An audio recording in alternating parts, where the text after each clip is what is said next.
Olá, tudo bem? Me chamo Diego e a partir de agora vamos ter as nossas aulas de educação ambiental.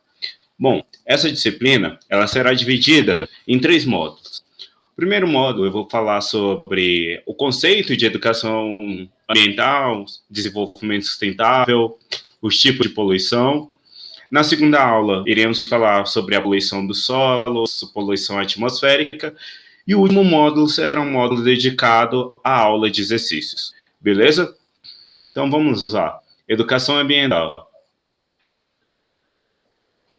Deixa eu só abrir aqui o meu. Bom, qual o objetivo dessa disciplina? Ela tem como objetivo conhecer as principais consequências decorrentes da exploração dos recursos naturais, assim como o seu desenvolvimento tecnológico, de modo a poder formar opinião e participar das discussões sobre as maneiras de melhorar a qualidade das vidas das futuras gerações. Bom, os objetivos didáticos para essa disciplina será conhecer as principais formas de poluição ambiental, seja a poluição do ar, a poluição das águas, poluição dos solos, e discutir maneiras de minimizar os efeitos sobre o ambiente. Bom, outro objetivo que temos é compreender a interferência humana em comunidades naturais, como desmatamento, introdução de espécies exóticas, extinção de espécies, entre outros. Que essas interferências humanas ela pode causar tanto o desequilíbrio ecológicos e aplicar também esses conhecimentos na discussão de maneiras para evitar e assim minimizar esses efeitos que são prejudiciais nessa interferência com o ambiente. Bom, o último tópico do objetivo didático é conhecer os princípios do desenvolvimento sustentável, relacionando com a conservação e a preservação dos recursos naturais. Bom, falando sobre isso, o primeiro tópico que aqui abordamos é o desenvolvimento sustentável. O que vem a ser desenvolvimento sustentável? Bom, nós temos vários conceitos em relação ao desenvolvimento sustentável. O que é, qual a sua finalidade, como surgiu, e por aí vai. Mas desenvolvimento é mais... Esse tema, esse tópico, ele tem o seu surgimento no ano de 1987. Foi o ano em que o planeta, os cientistas ali, eles começaram a tentar propor soluções para um desenvolvimento em relação às futuras gerações. O desenvolvimento sustentável ele é definido como aquele que leva em conta as necessidades atuais da humanidade sem comprometer a capacidade das futuras gerações, obtendo o necessário à sua vida. Então, esse é o conceito de desenvolvimento sustentável. Um dos conceitos, o mais simples aqui que eu posso dizer para vocês, é aquele que leva às necessidades atuais, porém, essas necessidades elas não podem comprometer a capacidade das futuras gerações de obter ali o que é necessário para a formação da sua vida, para a formação dos seus filhos. Então, vamos lá. Três tópicos aí que tem o meu desenvolvimento sustentável? Primeiro, ele tende a explorar os recursos das florestas. Mas ele tem que explorar os recursos das florestas sempre pensando no replantio de espécies ali nativas. Ele tem ali também a utilização de combustível fóssil. O que ele pode fazer em relação à utilização de combustíveis fósseis? Quando eu falo isso, é o caso do petróleo. Ele, nesse caso, desenvolvimento sustentável, ele precisa inibir a utilização de combustível fóssil, utilizando outras fontes de energia, ou seja, investindo em fontes de energias renováveis. A exemplo, eu tenho a deixar de usar uma termoelétrica e começar a utilizar uma energia solar, energia fotovoltaica, ou então deixar de usar uma, uma termoelétrica, que é uma useira de uma caldeira que usa ali o petróleo, ou então carvão vegetal, e aí passar a usar ali uma energia eólica. Ou então deixar de usar, aqui no Brasil, desde 1950, nós temos o Proálcool, em que as frotas brasileiras passavam ali a utilizar o álcool, o etanol, obtendo ali a partir da cana-de-açúcar, para como combustível.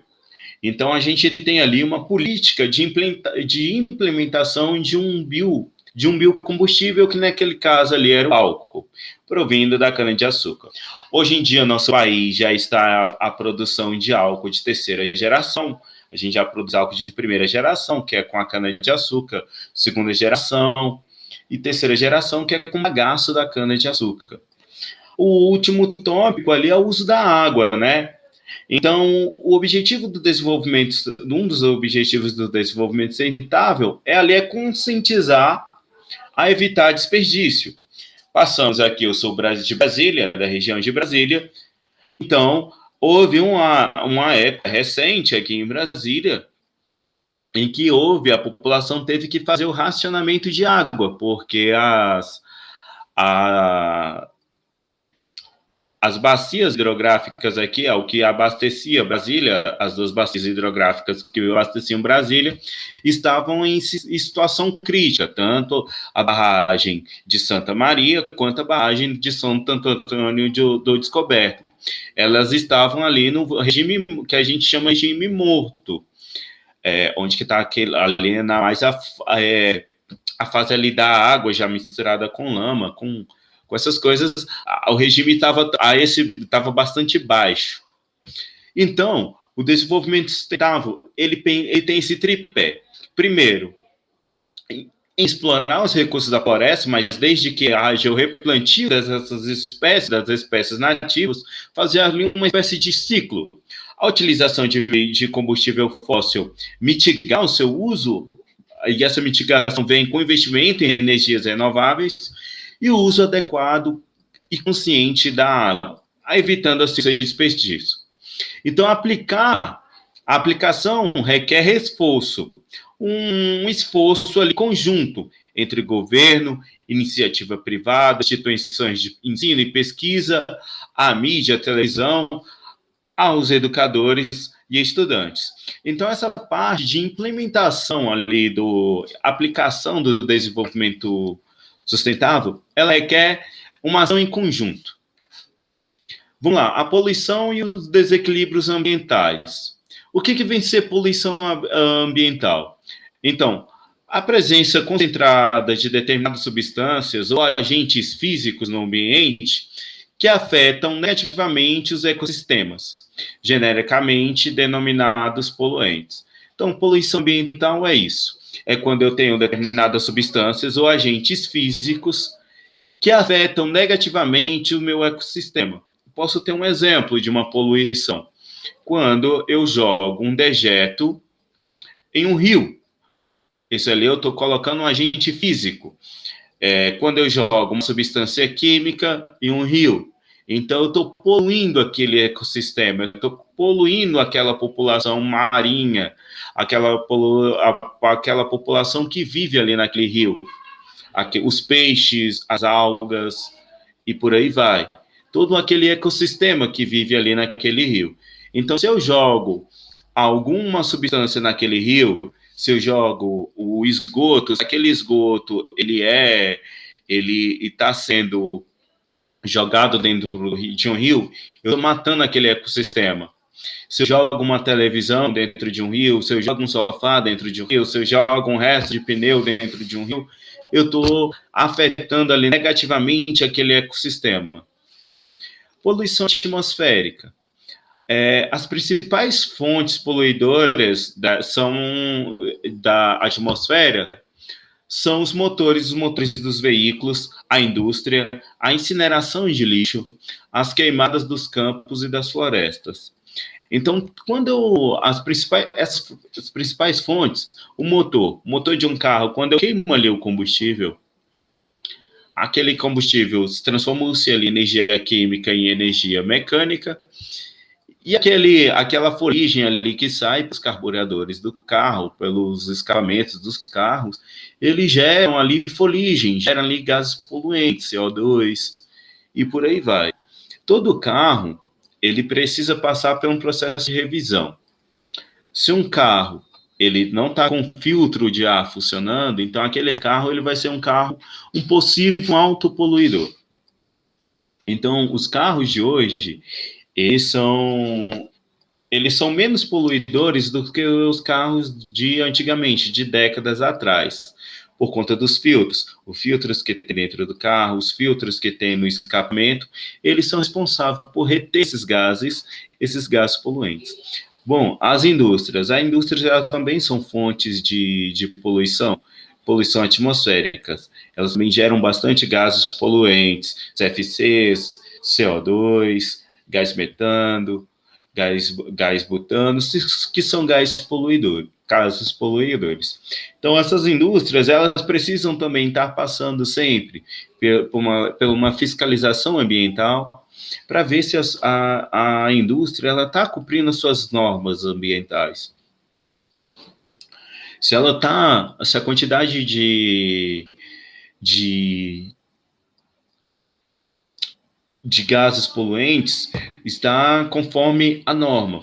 Se as chaminés as caldeiras, se as chaminés, elas estão com os filtros. Bom, a incineração do lixo. O lixo já é um material orgânico que ele gera muito gás. Se você reparar um lixo orgânico, por exemplo, um resto de uma planta, um resto de uma comida, ela vai gerar matéria orgânica. Então, aquele processo ali de decomposição vai gerar matéria, vai gerar gases tóxicos. Então, quando você incinera esse lixo, você está potencializando essa degeneração desse material. Então, você está fazendo com que esse gás que estava ali sendo gerado de forma controlada, ele potencialize a sua ida atmosférica, aumentando ali ao ambiente aquele gás, fazendo com que o ambiente não consiga fazer de forma adequada a destruição daquele gás. Então, quando eu incinero um lixo, eu potencializo ali a poluição, eu aumento a quantidade de gás que está sendo ali gerada. Bom, queimadas nos campos e nas florestas. Há uma época do ano em que as fazendas, o campo, ele está com queimadas. Eu posso ter queimada natural, como está tendo agora aqui a época do clima, que ela está bastante seca. Então, por a grama estar bastante seca, o mato está bastante seco, o raio de sol, sendo, como eu posso dizer na física, uma luz, ela pode ser polarizada, ou seja, um único feixe incidido em uma grama, em um mato seco, ele começa ali por si só a pegar fogo. Então, esse fogo, ele é bom para o campo, porque o fogo ali, aquele mato que está seco, ele vai ser queimado e depois vem a chuva, apaga e ele ganha vida. Ali a floresta, ali o campo ali ganha vida. Mas quando eu não tenho uma queimada controlada, quando eu tenho uma queimada de risco mesmo, causada pelo homem nas florestas, quando eu tenho uma queimada descontrolada, eu gero bastante gás poluente, eu gero bastante gás tóxico. Bom, muito se discute nos dias de hoje sobre a Amazônia. A Amazônia, ela é um ecossistema que é bastante importante para o mundo. Não por ser responsável por pegar o gás tóxico e transformar em gás oxigênio, mas porque a Amazônia ela é um grande reservatório de CO2. Aquelas plantas, aquelas árvores passaram pelo processo de fotossíntese a sua vida toda, transformando gás carbônico em gás oxigênio. Desculpa, se alimentando ali do gás carbônico. Então, aquelas florestas, elas são grandes reservatórios de gás carbônico. Então, quando eu queimo aquela floresta, eu gero aquele gás carbônico que está ali presente na forma de madeira, ali, o carbono que está presente ali na forma de madeira. Se eu queimo, ele vai sair dali do seu estado sólido, ele vai virar um gás. Eu coloco, acelero aquele gás ali, passo com aquele gás e seja mandado ali para o meu ambiente. Então, a queima de florestas, eu potencializo ali a geração de gás carbônico.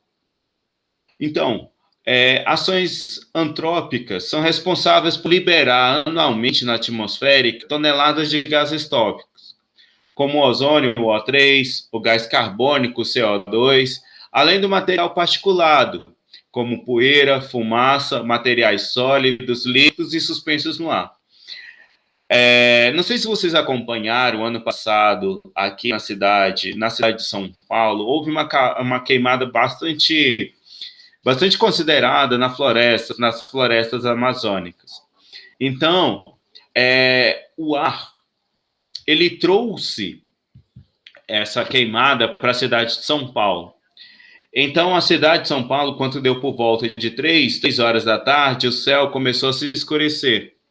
Mas não porque o sol estava indo embora, não, e não porque estava tendo um eclipse lunar ou então um eclipse solar. Mas eram as queimadas que estavam vindo ali da região da Amazônia, que vieram trazidas por correntes de ar e chegaram até a cidade de São Paulo. Eu sempre digo que poluição, ela não tem fronteira. Quando eu poluo um mar com descarte de petróleo, o petróleo ele não vai respeitar fronteiras. As correntes marítimas vão levar aquele óleo para diversas regiões. Então, a mesma coisa acontece com o ar. O ar poluído, ele interfere não naquela região ali que está sendo as indústrias. A exemplo disso, São Paulo é onde que mais tem indústrias ali na região. Mas aquele ar poluidor vai parar na cidade de Cubatão, que não tem tanta indústria como assim na cidade de São Paulo. Então, a poluição, ela não respeita fronteiras. Aonde a corrente de ar levar, ou então a corrente marítima levar, para ali vai a poluição. Bom, vamos lá, o monóxido de carbono, CO. Ele é um gás que ele até, eu posso dizer, até um gás nocivo à saúde humana, porque ele combina-se de forma irreversível com a hemoglobina do sangue. Isso, a exposição a uma pessoa prolongada desse gás, ele perde ali a consciência e muitas vezes exposto àquele gás, ele pode te levar à morte. Bom, dióxido de enxofre. O enxofre, por si só, ele já é um material fedido. O enxofre tem um cheiro muito forte. É só você lembrar de ovo podre, é o cheiro do enxofre. Então, ele é proveniente da queima de combustíveis, como carvão mineral e o óleo diesel. Ele pode provocar bronquite, asma, efisema pulmonar. E ao reagir-se com vapor de água, ele gera o ácido sulfúrico, que é um ácido forte, e que esse ácido ele se dissolve nas nuvens e forma-se ali a chuva ácida. Gente, o ácido sulfúrico, se você pegar um pouquinho de ácido sulfúrico e colocar numa folha de papel, você vê que a folha toda começa a queimar.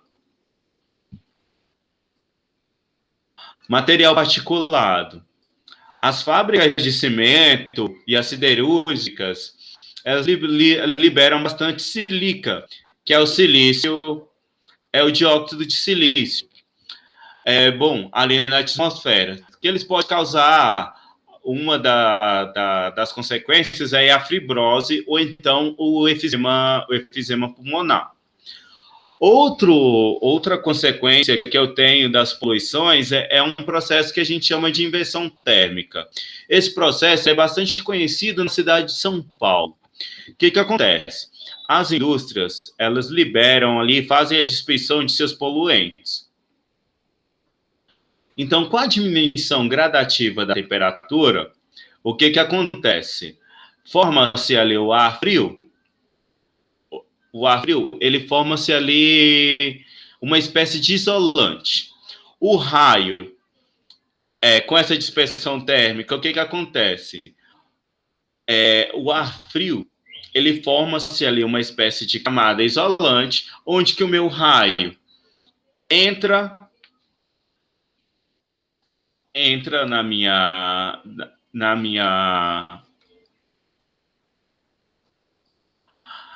ele forma uma espécie de estufa e o gás ali ele não consegue. Eu tenho uma espécie ali de inversão entre o ar frio, a camada quente, que é a camada de versão, e depois um ar frio, onde que tem um acúmulo de poluentes.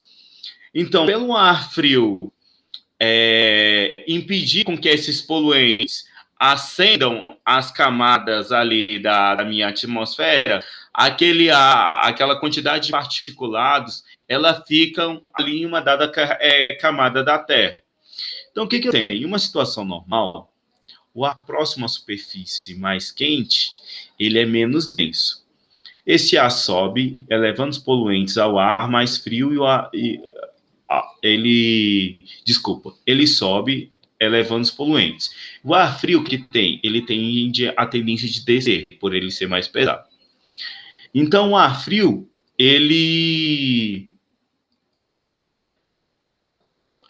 o ar frio, então, ali, ele esquenta e se repete ali o ciclo.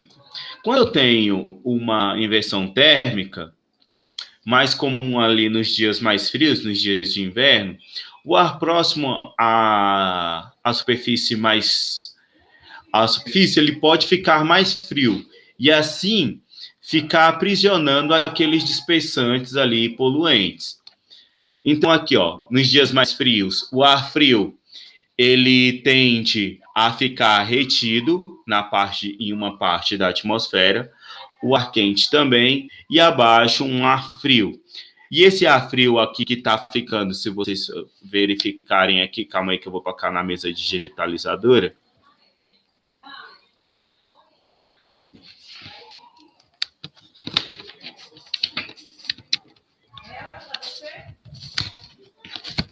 Calma aí.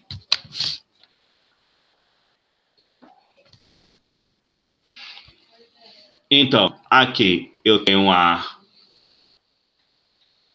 frio.